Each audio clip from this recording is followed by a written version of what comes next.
We're going to do two Parashiyot, Parashat Tetze and Tavo, because I will not be here next week. Parashat Tetze has many mitzvot. If I recall correctly, it has 74 mitzvot. 27 positive, 47 lo ta'aseh. And we have, Baruch Hashem, gone through the mitzvot in the past when we did a series about the Taryag mitzvot. Now we're not going to cover all the mitzvot, and definitely not in one night. It is a very lengthy parasha. There are many inyanim, many ideas, many concepts, many mitzvot. And I'm going to summarize, as I usually do, give an overview, and share with you impressions of the weekly parasha. In this case, two parashiyot. Some of you perhaps may have read books, or may have heard in the radio about how concerned the United States government has been in the past and still is about nuclear weapons. In the past, about the Russians surprising us with a nuclear missile, and now other countries in the world. Many books have been written on how to prepare for this kind of a war, how to build your home, how to survive nuclear war if it ever happens, chas v'shalom. The Torah Kedusha, even though it speaks about many wars, physical wars, it also has in mind a much more dangerous war, and that is a spiritual war, Milchemet HaYetzer. The Milchemet HaYetzer is the war that we wage every single day. It is a more difficult war, a more dangerous war, because it concerns our neshama. It concerns a battle for our soul. The Yetzer Hara is always after our neshama. This is a much more difficult war, because it is a constant war. The Yetzer Hara is always trying to defeat us, and many of us will have ups and downs because of that. It is not a war that you can claim that you have won once and you will win tomorrow. You may have won yesterday because you were strong, because you were aware, because you were awake, but there's no guarantee of what will happen tomorrow. So it is a war that one always has to be constantly on the guard. How does one prepare himself for this war? Perhaps we can say with the following three ideas. One, you have to have a strategy. You have to have a plan, a tochnit. You have to have the right ammunition. And number three, you have to have the will, the desire to fight. You have to have the courage to wage war. These are basically the three things that one has to have, and this is how he approaches the battle. What kind of tochnit, what kind of strategy, what kind of plan are we talking about? For the Jew, we're talking about a very healthy daily routine. From the moment he wakes up and he says, Modani lefanecha, and he washes his hands, and he says, Berachot, he puts on tefillin, he puts on tzitzit, and he prays to Hashem 3 times a day, and he learns Torah. All of this is a very healthy schedule, and this schedule alone is very powerful enough, is very powerful to keep him out of trouble. It's not a guarantee, it may not be sufficient, but it's pretty powerful to have a healthy schedule, to be occupied, to be doing good things, and hopefully that will give him some strength to fight off the Yetzer Hara. That's a plan, that's a strategy. You keep to this strategy, you do things that you're supposed to be doing, hopefully you'll stay out of trouble. Number 2, you have to have some strong ammunition. The rabbis tell us that the most powerful ammunition is Torah.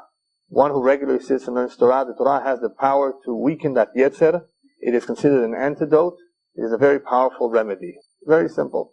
There are other ideas, there are other suggestions on how to weaken the Yetzer, but this is the most powerful one. And then you need the courage, the strength, the desire, the will.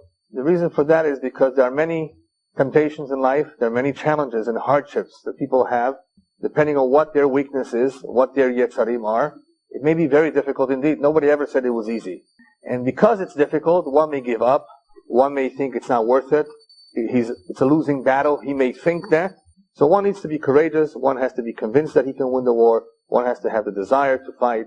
And one way to get this desire and this courage is to look back at our forefathers and how much their Mesirut Nefesh, their will and the desire to sacrifice was so strong. They were willing to give their lives for Shabbat, for staying Jewish.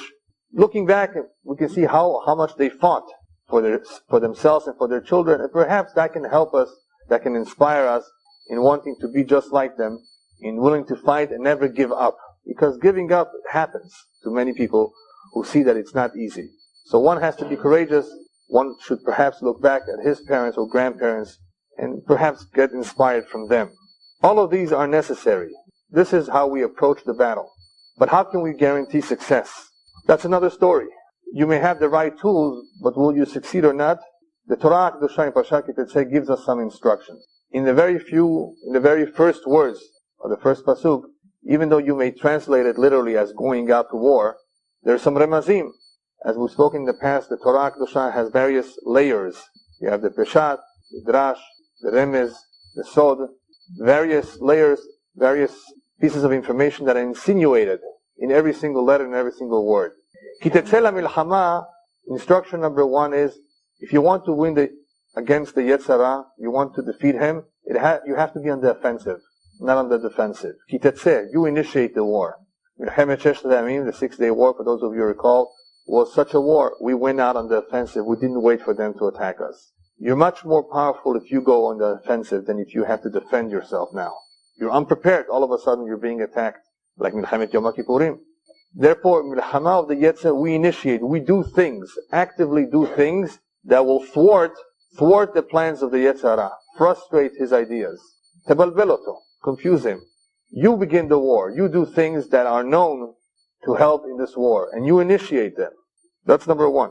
Number 2, for those of you who heard the recording of President Roosevelt's declaration of war against Japan, he called Congress together, and he declared war. What for? What do you have to declare war for?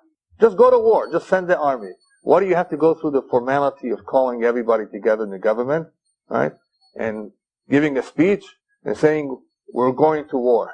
The declaration of war is important in order for everybody to remember who the enemy is, to ingrain it in their mind. These individuals are our enemy, and this is the reason why we're going to fight them. In order to ingrain in them, in order for them not to have any doubts of the importance of this war, we declare it, we announce it, we formalize it, we speak about it. Milchemet HaYetzer is something that one has to be constantly aware of. Yes, it's always there. You have to announce it. In other words, you have to be aware of it. You have to recognize your enemy. So the rabbis continuously remind us about that. They declare it for us. You are constantly having a battle with the Yetzirah and his cohort. There's a declaration of war, a constant war with them. And one has to be continuously aware, he's not your friend, he's your foe. And remember that, he's your enemy. He's going to try to get you. So that awareness is very important. Number 3, the Torah tells us, V'shavita shivyo.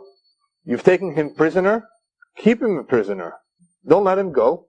What did we just say before? You won yesterday. Who says you're going to win tomorrow? Don't let him go out. He's going to come back and get you. You know, some of the criminals they let out of jail, okay, they become better people. Many of them commit crimes again. And sometimes even more serious crimes. So serious that we regret letting them go. Well, how do we know? They said that they're going to behave themselves. But they have Yitzarim. Criminals, everybody. We all have Yitzarim. V'shavita shivyo, you won, you defeated him. Maintain him in prison. Don't let him loose. If we do so, if we do everything as we are instructed, what does the rest of the pasuk says? Untano Hashem Elokecha biyadecha. HaKadosh Baruch Hu will hand him over to you. In other words, you will be in full control. If you do everything as instructed, you will win. That's number 1. Number 2, Untano Hashem Elokecha biyadecha, according to the Kabbalah, what that means is that at some point, an individual has defeated his Yetzer so many times in a particular area, even the Yetzer Hara makes peace with him. It says, you know what, I'm not going to bother you anymore. You're too hard of a case for me. Untano Hashem Elokecha beyadecha, he lets go of you. After a while. I don't know how many individuals can claim that, because the Yetzer is after just about everyone. But at some point, he's entirely in your hands. The Torah is reminding us that this is a real war, a war that sometimes we will win and sometimes we will lose. And even if we lost, you shouldn't give up. Because remember, you won sometimes, and that's very important. Since this is a difficult war, just remember that tzaddikim can also fall. The righteous and the learned may also make mistakes. Don't be surprised if you see somebody with a long beard who's very observant making a terrible mistake. Whether it was a small avera or a big avera, makes no difference. You know, everybody has their weaknesses. So don't be shocked. You know, people have come over to me, non-religious Jews. How do you explain this? They show me a big picture in the newspaper. And of course the newspaper, especially the secular newspapers, try to make that the headlines. A rabbi was caught. How do you explain this? And I tell them, what do you think? Rabbis don't have a Yetzer Hara? We're not angels. Just because he dresses in a particular way and he has a long beard and he's very learned, doesn't not mean he has no Yetzer Hara. He can just as easily fall prey to the Yetzer just like anybody else. And unfortunately, it could happen. So the Torah tells us this. Don't be surprised. It can happen. It can happen to the best of us. It's a very difficult war.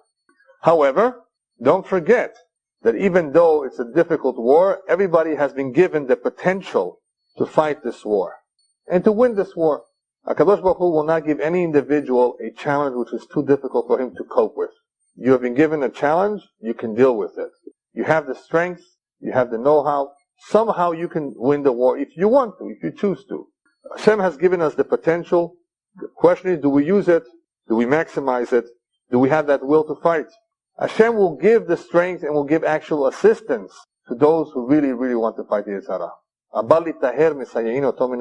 Rabbi said, those who want to become clean, they will receive assistance from heaven.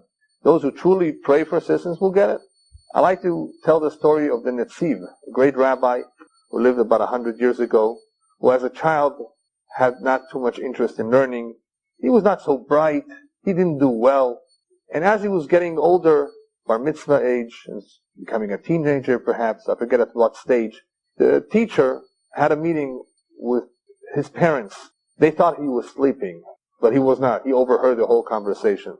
The teacher tells the parents, maybe it's a waste of time for him to learn in the cheder. Let him learn a profession. Let him become an apprentice. You know what apprentice is? Imagine a carpenter when somebody wants to become a carpenter, he goes to another carpenter to learn by him. He's called an apprentice, like a student. Let him learn a trade, a profession. Let him make good use of his time. Haval, he's not doing well. This is not for him. And they were going to get ready the next morning to discuss that with their son. But he overheard the conversation. As soon as the rabbi left, he went crying over to his parents and he said, I want to learn. I don't want to become a carpenter or a shoemaker. This is my dream, is to learn. I want to sit and learn. I want to become a Talmid Chacham. Give me a chance and I will prove it to you. I'll try my best. What can I do? And he wasn't too bright. He was a good child, but he just couldn't absorb all the learning. And perhaps, it was just more difficult for him to grasp all the ideas of the Gemara, the Chumash. He was slower, as we would call it today. And they said, fine, we'll give you a chance. But just remember, if it doesn't work out, you're going to the shop to become a carpenter. That night, he cried his heart out to HaKadosh Baruch Hu, and he prayed. He asked Hashem to help him. That's all he wants, is to learn Torah. And sure enough, after that night, his head opened up. In other words, he was able, from that moment on, to grasp the more difficult concepts. And slowly but surely, he began to learn well, to do well, and he succeeded in his learning so much so that he eventually, when he got older, even became a very big rabbi and published some very, very important works on the Torah. In the introduction to one of those very famous works on the Chumash, he writes, just imagine had I not cried my heart out, had I not prayed to Hashem, and after 120 I would have departed from this world, and I would have gone to Bet Din Shel Mala, to the heavenly court, and there they would show me a book, and I would ask him, what book is this? And they would tell me, this is your book. And I would say, what? What are you talking about? I never wrote a book. I was a carpenter all my life. And they would tell me, yes, but this is the book you could have written, had you just worked a little harder, had you just prayed, had you made more of an effort. And Baruch Hashem, he was grateful to HaKadosh Baruch Hu for having opened up his mind to be able to absorb all that learning and to grow in Torah. Many of us have tremendous potential, we don't even realize it. We give up too quickly. This milchama, milchemet hayetzer, the milchama that we're fighting against the evil inclination, is tied to another war, which you will find the end of Parashat Tetze, the milchama of Amalek. The two are very similar. When does Amalek control us? When we do not want to carry the yoke of heaven. As Yitzhak told Esav, there will come a time if Yaakov will let go of the Ol HaTorah and you will be in control, you will be able to release yourself from his burden. What do we mean by prikat ol? What do we mean by removing a burden? When does a Jew remove the burden of Torah mitzvot? Either shel mityaesh, when he gives up hope. Giving up hope in battle means to raise your hands. I don't want to fight anymore. Hashem says, you don't want to fight anymore against your Yetzer Hara? Well, you're going to end up fighting someone else. I'm going to send you Amalek. When we do not want to fight the Yetzer Hara, when we do not want to follow the Torah mitzvot, when we don't want to have this ol, Hashem says, I'm going to give you another ol. I'm going to give you another source of trouble. I'm going to give you another war, the war of Amalek. The war of Amalek, therefore, comes to Am Yisrael when we don't want to fight the war we should be fighting. That is Milchemet HaYetzer. Anybody know when the Yetzer Hara goes crazy? Matai hu mishtolel, when it becomes very, very difficult for one to control his desires? At what point in his life, or at what situation or what circumstances is the Yetzer Hara the most difficult one to control? Umishtolel. In other words, so he's like a wild animal. Anybody know at what point or what the circumstances have to be that the Yetzer Hara is very, very powerful and hard to control? During the time that one is a soldier at war. Look at any war in history, whether it was in Yugoslavia, or whether it was in Africa, or whether it was in Europe. What did soldiers do at time of war? Huh? They steal, they rape, they kill. No, besides killing, right? Everything is let loose. Yeah, everything is let loose. That is the time when the Yetzer Hara achi harbe mishtolel. That's when he runs wild. What do we do then? Who would go to war in the Jewish army? Only tzaddikim, the best people. We don't want to lose them, right? We want to send the best people who do only mitzvot and no averot. We want them to come back alive. Tzaddikim can also, what did we say before? Can also weaken. And especially at war, you let them loose, they're human beings. So what are we going to do now? We don't have a seder. At war, you're going to pray, you have to go to war. You have shiurei Torah. How are you going to protect yourself at war? Remember, the Yetzer Hara is running wild. That is where the Torah gives us a very, very unique parasha, a very unique chapter that many people have a hard time understanding. How the Torah can allow something called Yifat Toar. Shlomo Melech tells us in Mishlei, the Yetzer Hara is very powerful. Therefore, at times, in order for you to defeat him, you may have to use trickery to defeat him. Tahbulot. The Torah Kedosha in Parashat Tetze gives us its tahbula. Hashem is giving us a tahbula on how to overcome this Yetzer in the most difficult time, the time of war. It allows the Jew to have a Yifat Toar. Very, very hard to understand. What's a Yifat Toar? A Jew sees during the time of war a non-Jewish woman who he likes. She's beautiful. He's attracted to her. He's allowed to go and take her for himself and be with her on condition that he after that takes her into his house and she has to go through a whole procedure of making herself look ugly, letting her nails grow and so forth. As long as he does all that, he can hold on to her. He most likely will not hold on to her too long, as is predicted. But this whole idea of allowing a Jew to be with a non-Jewish woman, even temporarily, is incredible, because we know it's asur. It's especially asur to marry a non-Jew. To be with one is simple prostitution, or whatever else you want to call it. The Torah allows that on a one-time basis. How could it be? Again, it's something that is very difficult to understand unless you look into it a little bit more. What was the kavanah here? What is the Torah trying to accomplish here? So what did I say before? It is the most difficult time to control the Yetzer, and the Torah Kedosha finds us a way how to control it in a kosher way, through trickery, by allowing that through the back door, taking what you should not be taking ordinarily, but taking it in a way that the Torah allows you to take her, on various conditions, that you bring her into the house. And then eventually, after a certain point, she converts, and if you want to stay married, you marry her, and you stay married. This whole idea of Yifat Toar is to defeat the Yetzer. That's all it is.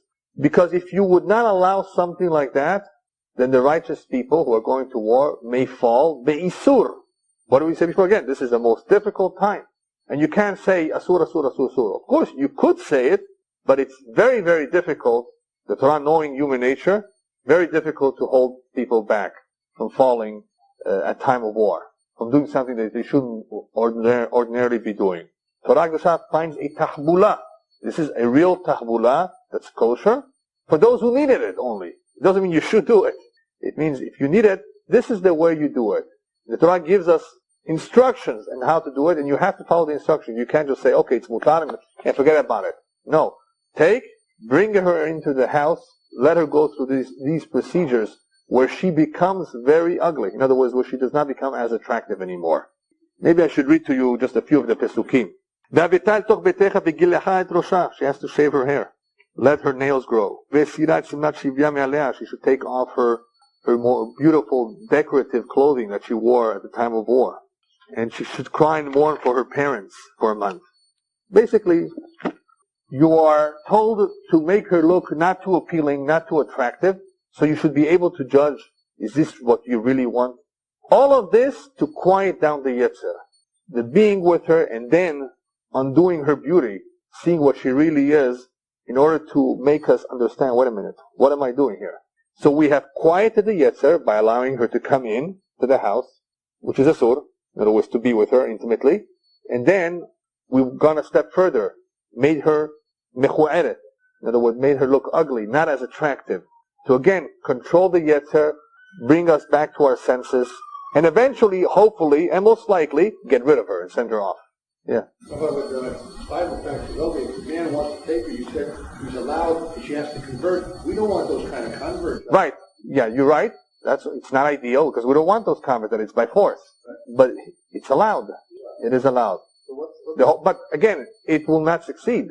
It will not work out. In the end, either you will let go, not you, but the individual will let go of it, or somehow it will not be a very successful relationship.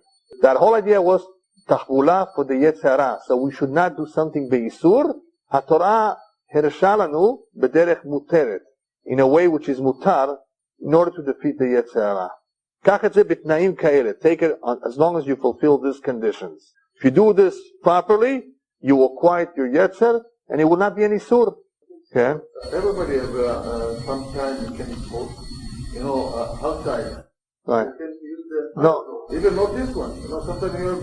Yeah, but Yefat Toar is only mutar bizman milchama, only during the time of war. We said, not now. You go out to the street, Yefat Toar, right? You can't. No, not talking about the people use it. Yeah. Problem. There are tahmulot. That's what Shlomo Melech says. But tahmulot taseh lecha milchama. You have to use trickery, but nothing. You can't use something which is asur. This is the only one that the Torah gave that usually is asur, but bizman milchama is mutar. If you follow those procedures, if you comply with those conditions. Yes. That's right. Unless he's doing a mitzvah min Torah, unless he's doing it according to the Torah. This is one exception where the Torah allows it on condition that you do it according to these procedures. That is perfectly fine. The Torah gave us this tahvula for purpose of fighting the Yetzer in the most difficult time, the time of a milchama. Difficult to understand, but we have to try to reason what is the ultimate result of this. To quiet the Yetzer, to defeat the Yetzer, and eventually to remove her. Because she's not really welcome. This is not a true convert, like you said. Now what happens if nevertheless he does marry her? The children that will come out of this union will be ben sorer umoreh, rebellious children. No, not mamzerim. They will be fine, kosher children, but rebellious because the marriage here, the union here was because of ta'ava, desire, not l'shem shamayim. And a union that comes about as a result of ta'avot, desire, not only does it not succeed because after a certain age he won't be attracted to her anymore, but the children will not be good children. The same is true with what the rabbis tell us, Hanosei Isha l'shem mamon. Whoever marries a woman because of her money, he will not have children agunim, good children. Just married her for the money, that's not l'shem shamayim. No guarantee that the children that will come out of that union will be good children. In Parashat Tetze, we see many mitzvot that are intended, the common denominator between them is to instill in us, to imbue in us midat harachamim. Just quickly going to give you a few examples. Lo tachrosh shor v'chamor, not to allow a ox and a donkey to plow together, because they can't work together, and it's not right, and it's not fair to do something like that. Shiluach haken, the mitzvah of sending up the mother bird when you're taking the cheeks. You have to first send her off so she does not see you taking the cheeks. The tabetzim, or the aprochim. Even though that's not the reason for the mitzvah of Shiluach HaKen, I did not discuss the reason for that mitzvah. All I said is that the mother has to be sent up first, so she should not see as we take the cheeks. There is an isur of ribit, the prohibition of not charging interest on certain loans. There is the prohibition of being careful with not giving too many lashes to one who deserves lashes, because he might become embarrassed. There is the prohibition of lo tachsom shor bedisho, if an ox is plowing the land, not to muzzle him, to allow him to eat as he's working the land. There is a mitzvah of helping another Jew's animal that is overloaded with its load. And there's a mitzvah of yibum, a woman whose husband passed away and there were no children, where the brother of the deceased is told to marry. He has a mitzvah to marry his sister-in-law and to have children on his brother's name. All these are just examples of mitzvot that, even though they all have their own unique reason, the purpose for it, but they instill in us rahamim. Many, many mitzvot, if we perform them, they instill in us rahamim. And this is a very important idea that is expressed in Parashat Tetze. Especially, I want to talk about another midah that is emphasized, and that's the midah of hakarat tov. Hakarat tov means being grateful. We're told to be grateful to the Egyptians. What? The Egyptians enslaved us. They tortured us. No, if they want to marry after 3 years, country. We lived in Egypt.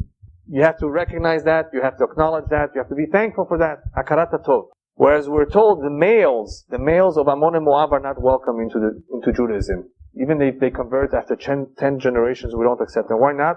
They did not offer you bread and water when we were on our way. Even though Lot is their great-great-great-grandfather, and he was helped by Abraham Avinu, they were ungrateful. They were ungrateful? We don't want this kind of people amongst the Jewish nation. Being grateful is very, very important. As the rabbis tell us, a well that you drank water from, don't throw mud into it. You benefited from someone, from something, don't mistreat it. Don't be a kfui tova, don't be ungrateful. And definitely, al teshalem ra'at tachat tova, which is even worse. To do something bad instead of doing something good. It's bad enough when somebody is ungrateful, but to harm or to do something bad to an individual who was good to him, Torah therefore puts an emphasis on these midot. Who is welcome into our nation, who is not welcome. This is what we want to teach. This is what we want to imbue in our children. This is what we want the genes to contain. As the rabbis tell us, you can recognize a Jew by shanim rachmanim gomlei chasadim. We're compassionate, we are bashful, and we're kind-hearted. In many cultures, you may have heard the expression, mind your own business, right? Many cultures, many languages use that term. In Judaism, it's just the opposite. The Torah Kedosha has an emphasis on taking an interest in another Jew. As long as it's a sincere interest because you want to help him. You're not just nosy, like some people are. If you have a sincere interest and you want to know how someone is doing, that is the correct thing to do. That is the attitude we should have. To take interest in how someone is doing. All of this is called chesed. Now there's no specific mitzvah for doing chesed, but examples of chesed can be Nichum Avelim, comforting those who are mourning, Bikur Cholim, visiting those who are sick, Alvayat Hamet, attending a funeral. All of these are examples of chesed. There's no one mitzvah to do chesed, but there are many examples of chesed. There is one example in this week's parasha that is a very important example of chesed, and that is Hashavat Avedah, returning something that is lost that you know belongs to a Jew, or chances are that it belongs to a Jew. You're showing that you're considerate, you take your time, you make an effort to return a lost item. Now, in thinking about this mitzvah, I once asked, but wait a minute, let's try to figure out for a moment, why did this individual who lost the item, why did he lose it? What kind of a punishment is it? We know nothing is for nothing. What kind of a punishment is it when somebody loses his watch? You left your watch at some restaurant and you have to go back 25 miles to fetch it, if it's still there. People have lost jewelry in Disneyland and they have to go to Lost and Found if they find it. People have forgotten jewelry in the bathroom of the airplane. People have lost it in the toilet. Then it's lost forever. People have left it on the seat and it was taken from them, by someone who just snatched it away. Why does somebody lose something? You call it kapara, but for what avon? Tikkun, but for what? What's the tikkun for what? Right, but what is that something that you did wrong? Maybe if you didn't return an object to someone else. No, that's too simple. The second you lost it, you stole it. Yeah. Now, it could be midah keneged midah. Yeah, that's possible.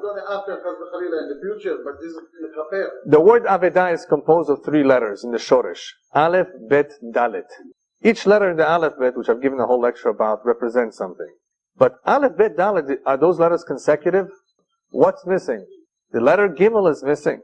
You know what the letter Gimel stands for? Gomel Hasadim. Dalet comes right after Gimel. Gomel dalim. We're supposed to be kind to those who are poor and destitute. Gimel is therefore before the Dalet. They go together. Gimel is supposed to be kind to Dalet, to the poor. Aleph bet Dalet. Where's the Gimel? Because you were not kind, perhaps, not kind enough to someone, you have to learn a lesson in kindness. You're going to lose something, somebody's going to find it, and he's going to show you what it means to be kind. He's going to bring it back to you. Just an idea I thought of. The Gimel is missing because maybe he was not kind enough, and he has to be told what kindness is. There was once an individual just like that. The Bet Halevi, great tzaddik who lived over 100 years ago, was once stopped by in an inn, and he disguised himself. He didn't let everybody know who he was. He was a great man. And the owner mistreated him, did not give him the proper kavod. He had to sleep on the floor in the cold, did not give him dinner. Very, very not nice to him. In the morning, when a whole group of Jews came with their rabbi, and that rabbi recognized, Bet Halevi, what are you doing on the floor? And as soon as the owner heard who this man is, he felt so sorry, and he begged for forgiveness. He says, I'm not forgiving you until you come and you be my guest in my house. So that's the only way I will forgive you. He went to his home, and in his home, the Bet Halevi gave him instruction on achnasat orchim, on chesed, and how you treat people. And then, of course, he forgave him. But I want you first to learn how to treat people. Perhaps, when an individual loses something, he needs to be taught a lesson on how to be kind to others by the individual who will find the lost object and show kindness to him. Yeah. Anyway, the one who finds it also has his own nisayon, his own challenge of returning it. And he has perhaps his own tikkun. He has to go out of his way and look for the man. So there is definitely some cheshbon over here. Now we talked about lost objects. There are many Jews who are lost, who haven't found their way. Imagine how great this mitzvah would be if we can bring them back to their roots. But it's the same idea. We have to go out of our way if we can do anything about it and show them the way. What's the opposite of being kind? Being unfair? Being corrupt? What? Being selfish? You will find in this week's parasha the prohibition of not having different measures. Lo yelecha even be'even. Two different kinds of stones, two different kinds of measuring stones, weights and measures. In other words, be careful, the Torah tells us, in being honest. The opposite of chesed is one who's not honest, who's, like you said, selfish, who's a crook, cheats people, thinks of himself. The Torah says, lo yelo. Lo yelo means, the commentaries tell us, or lo yelecha. Lo yelecha means that if you do so, in the end, that money that you cheated someone will not be yours. Anything that was taken without tzedek, any money which is not kosher, does not have any beracha. You took it dishonestly, it will not remain with you. As opposed to one who is yashar, yelo, the Torah says. If one is honest, does business honestly, he will always have. Hashem will reward him. People think that they make some money by overcharging, by taking more than they should have. They're going to get richer. No, on the contrary. That money that was earned dishonestly will eventually disappear. Another very important point in this week's parasha, towards the end of Tetze, speaking about the Milchama of Amalek, the Torah uses the term Vata ayef biyagea, and you are tired. What is the meaning of you are tired? One idea perhaps is as follows. A Jew has to be very, very careful. We're speaking about the Milchama of the Yetzer Hara. One has to be very careful in the avodah of Hashem, when one is serving Hashem, to never express himself. To be a Jew is difficult. I'm so tired. I've done so much. I've stayed up so long. I've gotten up so early. Be very careful for not expressing yourself that you are tired. Whoever does so, whoever says, Vani ayef v'yagea siman shebelo yareh Elohim. That's the continuation of the pasuk. That means that he's not God-fearing. Vata ayef v'yagea? How could you say that? Siman shebelo yareh Elohim. That you're not God-fearing. Now this is very, very dangerous, and I'll tell you why. There's a connection between the end of Parashat Tetze and the beginning of Parashat Tavo. Now we're going over to Parashat Tavo. How does Parashat Tavo begin? Ve'aya. Ve'aya is a lashon of simcha. Ve'aya is something in the future. It shows optimism. Ve'aya. Lo vayehi, it was. Ve'aya, and it will be. Lashon shel simcha. It shows optimism. Optimism is the opposite of despair, of yush. And that is the connection between the end of Parashat Tetze and Ve'aya. In the end of Parashat Tetze, we have somebody who's giving up, who's tired, and here we have Ve'aya, someone who's happy, who has the right attitude. He's optimistic. He doesn't give up hope. That's the opposite of the midah of Amalek. Amalek tends to cool a Jew off, to make him lose hope, to give up. Whenever a person becomes tired and he gives up hope, anything that he's been carrying becomes a real ol. a real burden. Now, why do people give up hope? Why do people become tired? Because of a lack of simcha. Because they're not happy. There's no happiness in their life. Why isn't there a happiness? There's no happiness because people always want what they want. Instead of focusing, wait a minute, what does Hashem want? A person thinks that he should have something. If he doesn't have it, he looks for change. And if he would to think for a moment, wait a minute, maybe this is what Hashem wants me to have. No, I'd like to have this. I don't have it, I'm not happy. I'm not satisfied. People are always thinking what they would like to have. And if they're not happy with what they have, they look for change. That's why you will find in Parashat Tavo a very, very powerful statement the Torah makes. Tachat asher lo avadta et Hashem Elokecha b'simcha u'b'tuv levav mirov kol. Kadosh Baruch Hu will be very, very upset at us if we do not serve Hashem with simcha, with happiness, especially mirov kol, when we have the money, when we are living on a high standard of living. And what happens if you don't? Ve'avadta toyevecha. You will serve your enemy. You don't want to serve me with happiness? In the end, what did we say before? You don't want to fight the milchemet of yetzer, you will fight the milchama of Amalek. You don't want to serve me, then you will serve your enemy. And all of this for a lack of happiness. When a person is not happy, the commentaries explain, he will become negligent with the mitzvot, which leads eventually to prikat ol, that he will not want to have a burden. The yoke of heaven, the yoke of the mitzvot. Because he's not happy. He's not happy, he doesn't care so much. Doesn't care, then there may come a time that he will stop doing it altogether. And the same is true when it comes to a different kind of connection, the connection between a husband and wife. If the connection of a husband and wife is very dull and dry, and there's no happiness, that connection becomes a burden on the two of them, or on one of them. And what do you do when you have a burden? You want to let go of it, and that's why they get divorced. It's a burden. I don't want to live with him. I don't want to live with her. Right? They're not happy. They're not happy. It becomes a burden. When you have a burden, you want to let go of it. The opposite is true between two very close friends, or between a husband and wife.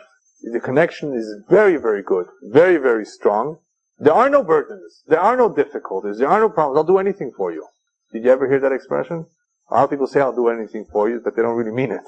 To be able to sacrifice for another individual, you really have to care about them a lot, a lot, a lot. Very, very much. There has to be a very strong connection. Because then nothing is a burden. If you're not happy with someone, then the whole relationship can become a burden, and at some point one may want to let go of this burden. Let's go on, because I want to just finish a few more points and then we'll take the question.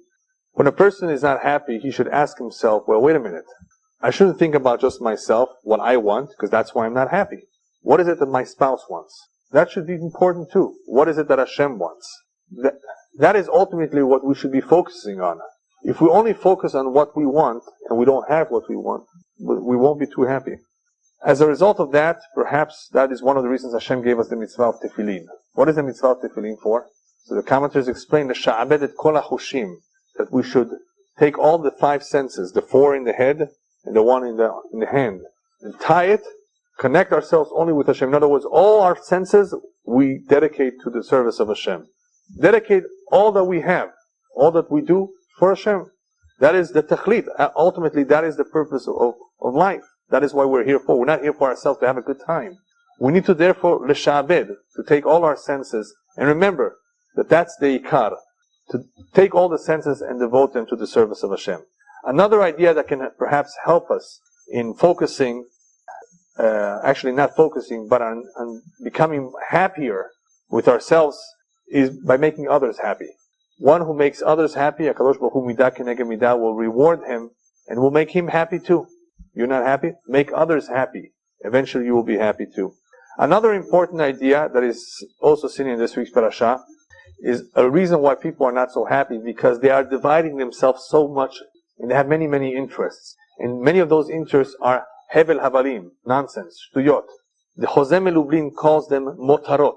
Motarot means excesses. People are so in love with certain excesses, materialism, and they take away some of his love, some of that focus that he should have in Ahavat Hashem. So he's splitting himself. He's splitting himself in trying to become happy with a new car, in trying to become happy with new furniture. All of that to make him happy. So his happiness is being split, and therefore he cannot truly be happy with what he should be happy, and that is with his kesher, with his connection with the Kadosh Baruch Hu, with the mitzvot. Because he's being pulled in different directions. That is partially the remez in the words ve'avatai et oyevecha, and you will serve your enemy. Who is that enemy? Your motarot, your excesses. All the tavot that a person has, all the desires that he has, they are, in a sense, an enemy, because they are pulling. They all want their attention. You can't be happy with everything.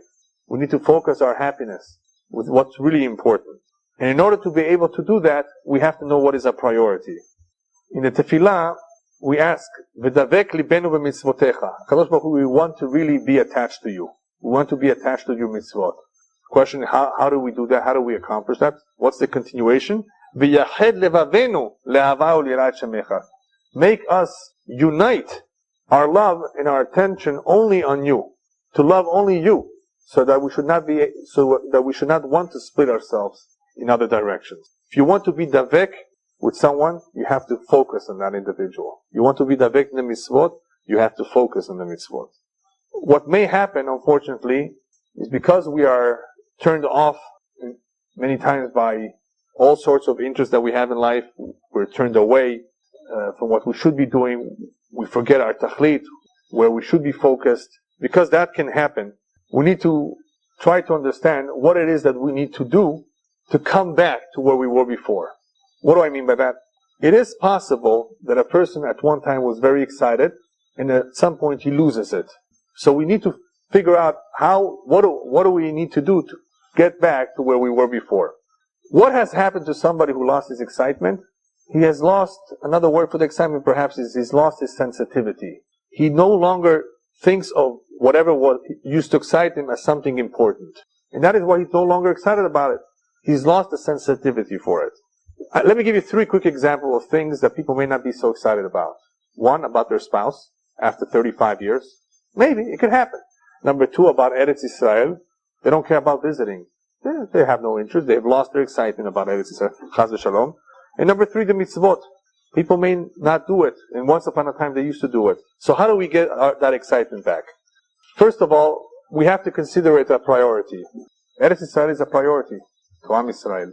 A spouse should be a priority. Mitzvot should be a priority. One has to treat them as priorities. And the commentaries explain, I've seen one commentary bring down, that as long as there's a spark left in the Jew, you can bring him back to feel what he used to feel. That spark can become a flame once again. The Magid of Dubna once met up with some scoundrels, some rascals, troublemakers, and they told him, Rabbi, let's see if you can convince us. We have a heart of stone. Let's give us a real powerful drasha, musab. Let's see if you can impress us. We are made out of stone. Let's see if you can do it. He says, I can't do it. No. What is this compared to? There was once an individual who came from the village to the big city, and he saw an incredible invention. He saw bellows, to make fire. He says, great, this is how you make fire. I'm going to buy one and take mine to the village. Instead of working so hard to make a fire, I'm just going to buy the bellows. He brings the bellows to his village, and he says, I just discovered this. This makes fire. Here, let's make some fire. And he sees no fire coming out of the bellows. It's blowing air. No fire. He went back and wanted to return it. Give me back my money. It's defective. What do you mean defective? And he tells him exactly what he did. No fire came out. He says, you silly man. In order to have a fire, you first have to have a spark. If you first have a spark, then you blow and the spark becomes a big fire. You don't have a spark, you're never going to have a fire. He turns to these troublemakers and he tells them, you guys have no spark. I can't help you. You're so dry. He was trying to, teach them a lesson. With individuals like this, I'm not even going to try. But for the most part, most Jews still have a spark. And you'd be surprised. That spark may be very small and hiding, but if you try hard enough, you blow and you blow and you blow, eventually you can bring him back. That spark can eventually become a big fire. In Parashat Tavo, you have many mitzvot like Trumot and Maasrot in order to awaken in us Ahava for Am Israel. There should be Ahdut and Ahava and sympathy, that we should want to help each other. As the Sefer HaChinuch says, Achrei ha'pe'ulot nimshachot halevavot. Hearts are affected by what actions they take. The Torah wants us to take certain actions, to perform certain mitzvot, as we said early on, in order to instill in us rachamim, to instill in us the importance of chesed, that we should want to help those who need our help. I want to finish with the last idea in Parashat Tavo. In the very beginning of Parashat Tavo, the Torah discusses mitzvah bikurim, And there's a very interesting connection between the mitzvah of Bikurim and coming to Eretz Israel. What is the connection of Bikurim and coming to Eretz Israel? The Midrash says Moshe had a big fight with the Malachim when he went to Shamayim. Malachim says the Torah should stay up here. It applies to us. Moshe says it applies to you. Mitzvot apply to human beings. It belongs down here. And in the end, Moshe convinces them that it belongs there. What was the whole discussion all about? The Malachim don't know this? The Malachim, of course, knew this. But what they meant was that ultimately the mitzvot are spiritual. And therefore, let the Torah remain here, where there's no Yetzer Hara, where everything that needs to be done will be taken care of in the spiritual world. Moshe says, yes, the mitzvot are spiritual, and they definitely accomplish a great deal in the upper worlds, but they first have to be down here. This is Hashem's will, that they be in the material, in the physical world. And through the physical world, eventually we will elevate these mitzvot to the upper worlds. Now, during the time Am Yisrael was in the Midbar, we had a more spiritual life. We had Mamin HaShamayim. Am Yisrael is about to come to Eretz Israel. They will have to toil the fields. They will have to work hard. They will go into business. They will live a very physical, material life, not as spiritual as before. And that's good, because the ultimate tachlit is to what? Is to take the physical and to elevate it and to sanctify it. Mitzvat Bikurim, therefore, is the culmination, the end of the physical, right before we elevate it. We're entering Eretz Israel. This is a time we're beginning to elevate that which is physical, that which is material. Bikurim, we've put so much effort in producing these fruit. By cultivating the land, the trees have grown, we've picked the fruit. Now the time has come to bring them to the Kohen and sanctify it. The ultimate goal in this world is to elevate that which is material. It's important to eat, it's important to get married. All these things are physical, material, but they can be elevated if you do them for the right purpose. That is why it's not enough what people say, I have a good heart. I'm Jewish, and I have a good heart. No, to really be Jewish, you have to perform mitzvot. The world depends on mitzvot. Mitzvot have to be performed. And what happens if the mitzvot will not be performed? That is the difficult part of Parashat Tavo. The kelalot come, the curses will come. What are curses? To awaken us, to eventually do the mitzvot. The mitzvot have to be performed. And as the Navi says, if you don't do it willingly, Hashem will force it upon us with terrible decrees, chas v'shalom. The mitzvot in the end have to be fulfilled. But since Am Yisrael is elevated above all the nations, just like the curse can chas v'shalom come about, the blessings will also come about if we follow the Torah mitzvot. Hashem does not only give Halila curses. Hashem will also follow through with blessings. Ki natan Hashem otanu elyon. Hashem has put us on top of everybody else. And His way of showing the world that we are on top, that we were chosen, is by blessings too. By having us blessed, if we deserve them. But the kelalot in the end is for our good. What will happen if we wouldn't have an intifada? What would happen if we wouldn't have wars? What would happen if we wouldn't have tzarot in Eretz Israel? The Am Yisrael would deteriorate more. They would become more and more secular. Hashem therefore uses Halila Gezerot, Kelalot, to bring us back. So we should not think for a moment that we want to be like everybody else. Ayale al ruchachem, don't think what you're thinking, that you will be like everybody else. I will not allow it. You will not be like everybody else. In the end, you will do it one way or another, you're going to stay Jewish. So in the end, all the kelalot are letova. All the kelalot are for the good. That is what the message Eliyahu Navi received when he was fed by ravens.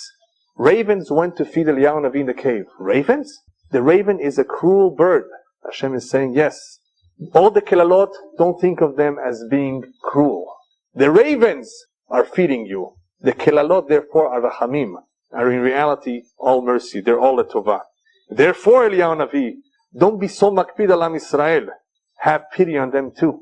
Just like the kelalot are for the good, they are rachamim in the end. You too, don't be so strict with Am Yisrael. Don't speak negatively about them. If anything, be merachem on them. Have pity on them. This is the time of the year, Chodesh Elul, Rosh Hashanah, Aseret Yemei Teshuvah, and Yom Kippur, that not that we have to remind HaKadosh Baruch Hu, He's aware of it, but He wants to hear it from us. He wants to hear from us that we beg Him, Rachem Alenu, Kerachem Aval Banim, have pity on us, just like a father has pity on his children. B'ezrat Hashem, I want to wish all of you that we should have a k'tiva v'chatima tova. There should be no gezerot ra'ot. There should be only yeshuot v'nechamot. Amen.